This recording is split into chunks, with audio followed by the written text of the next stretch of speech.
بسم اللہ الرحمن الرحیم۔ السلام علیکم۔ ذکر قلبی اور سانسوں کا ذکر، ان دونوں کے بارے میں بات کریں گے۔ ذکر قلبی، قلب کا ذکر مطلب دل کی دھڑکن کے ساتھ ذکر جاری ہونے کو ذکر قلبی کہتے ہیں۔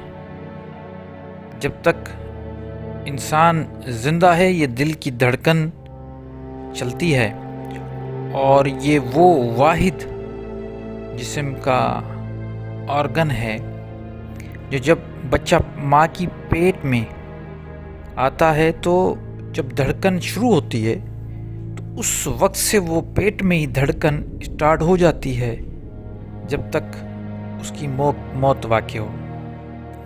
تو یہ وہ آرگن ہے جو ماں کی پیٹ سے لے کے قبر تک چلتی ہے۔ اور صوفیزم میں بتایا یہ جاتا ہے کہ جن کا قلب جاری ہوتا ہے، جن کا قلب منور ہوتا ہے، وہ قبر میں بھی وہ گلتا سڑتا نہیں اس کا دل، اور وہ جاری رہتا ہے، اور قبر میں بھی وہ دل شاہدی دیتا ہے۔ تو ذکر قلبی کو اسی وجہ سے بہت ساری حیثیت اور اہمیت حاصل ہے، خاص طور پہ جب ہم بات کرتے ہیں صوفیزم کی، روحانیت کی، تو وہاں پہ ذکر قلبی کا ایک اپنا مقام ہے۔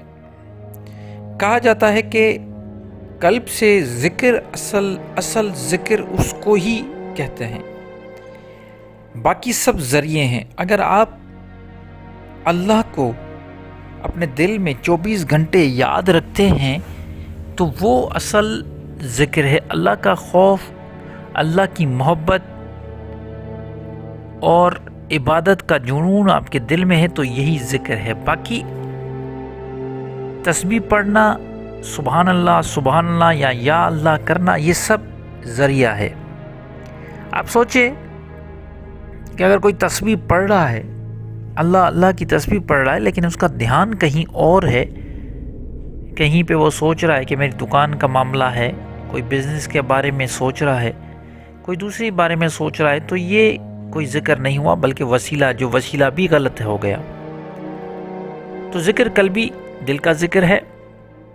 اس کو کرنے کا طریقہ سانسوں کا ذکر، جو سانس کی روانی ہے، سانس کا آنا، سانس کا جانا، اس کے ساتھ ذکر کرنا، یہ دونوں ایکسرسائز، یہ دونوں مشقیں صوفیزم میں، روحانیت میں بڑی امپورٹنٹ ہے۔ یہاں پہ میں بتاتا چلوں کہ ذکر قلبی کرنے کا بڑا آسان طریقہ ہے۔ سب سے پہلے اللہ اسم ذات، جو نام ہے اللہ کا خاص اسم ہے اللہ، اس کا تصور کرنا ہے، اور نماز سے پہلے یا نماز کے بعد آپ مراقبہ کی صورت میں بیٹھ جائیں اور اللہ کا ذکر کریں۔ جس ٹائم آپ اللہ کا ذکر کرتے ہیں اس ٹائم آپ کو ایک تو اللہ کے نام کا تصور کرنا ہے، اور دوسرا ہر دھڑکن کی جو بیٹ ہے، دھک دھک دھک، یہ جو چل رہی ہے، اس بیٹ کے ساتھ آپ کو ذکر کرنا ہے۔ جیسے کہتے ہیں کہ 1 منٹ میں 70-80 مرتبہ دل دھڑکتا ہے، تو آپ کو بھی 1 منٹ میں اتنی دفعہ ہی ذکر قلبی کرنا ہے۔ جیسے دھک دھک کی آواز چل رہی ہے، آپ کہیں اللہ اللہ اللہ اللہ۔ اب اس کو کہتے ہیں ضرب لگانا۔ یہ اللہ کے نام کی ضربیں آپ اپنے دل پہ لگا رہے ہو اور تصور کر رہے ہو اللہ کے نام کا۔ اب یہ مختلف مشائخ کے جو بڑے مرشد ہیں وہ یہ بتاتے ہیں کہ کوئی 40,000 یا 50,000 مرتبہ جب ضربیں لگ جاتی ہیں تو قلب جاری ہو جاتا ہے۔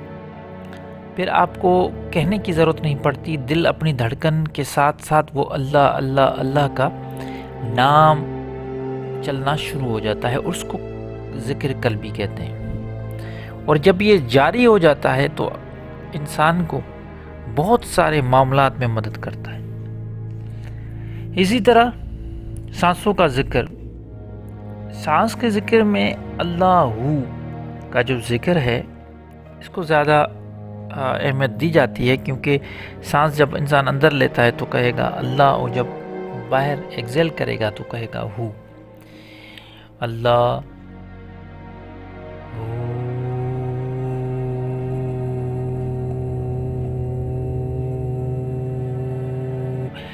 اب اللہ اپنے اندر کھینچا اور ہو زیادہ لمبا ہو جائے گا، اس کو کہتے ہیں سانسوں کا ذکر۔ اسے جو آپ کی سانس جب اوپر اندر لیتے ہیں تو اللہ کا ذکر ہوگا، تو اس کو آپ کو ہولڈ کرنا ہے، جتنا ہولڈ کر پائیں کرنا ہے۔ اس سے آپ کی جو پھیپھڑے ہیں اس میں بھی بڑا طاقت آئے گی۔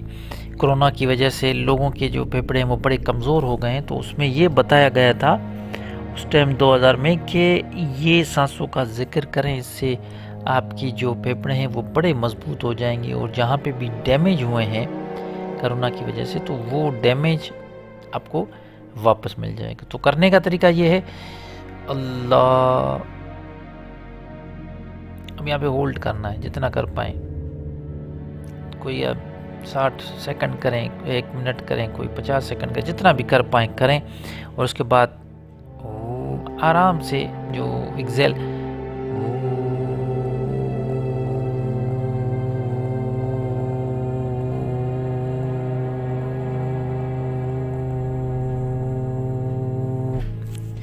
اس طریقے سے ہوتا ہے پہلے اللہ، اس کے بعد آپ کو ہو کا جو معاملہ ہے اس کو بالکل لمبا کھینچنا ہے۔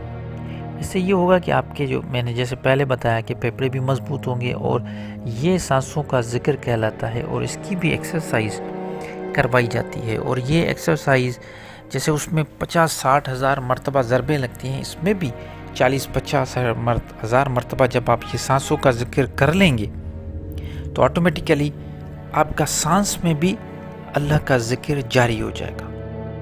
ذرا سوچئے، آپ کے دل بھی جاری ہو جائے اللہ کے ذکر سے، آپ کے سانس بھی آپ کے جو ہے وہ ذکر سے جاری ہو جائے، تو آپ کے پورے وجود میں اللہ کا نور اترنا شروع ہو جاتا ہے۔ اور یہ اصل مقصد ذکر کا یہی ہوتا ہے کہ انسان اللہ کے نام سے، اللہ کی ذات سے پر نور ہو جائے، اور یہ بہت ایک بڑا انعام ہوتا ہے۔ صوفیزم میں، روحانیت میں مختلف مشائخ کے جو بھی سلاسل ہیں وہ بیٹھ کے جب اپنے مریدوں کو سامنے بٹھا کے یہ ذکر اذکار کرواتے ہیں تو ان کا اصل مقصد یہی ہوتا ہے کہ ایسی محفلوں میں جب اللہ کی رحمت، اللہ کا نور برستا ہے تو اس سے مستفید اپنے مریدوں کو کیا جائے۔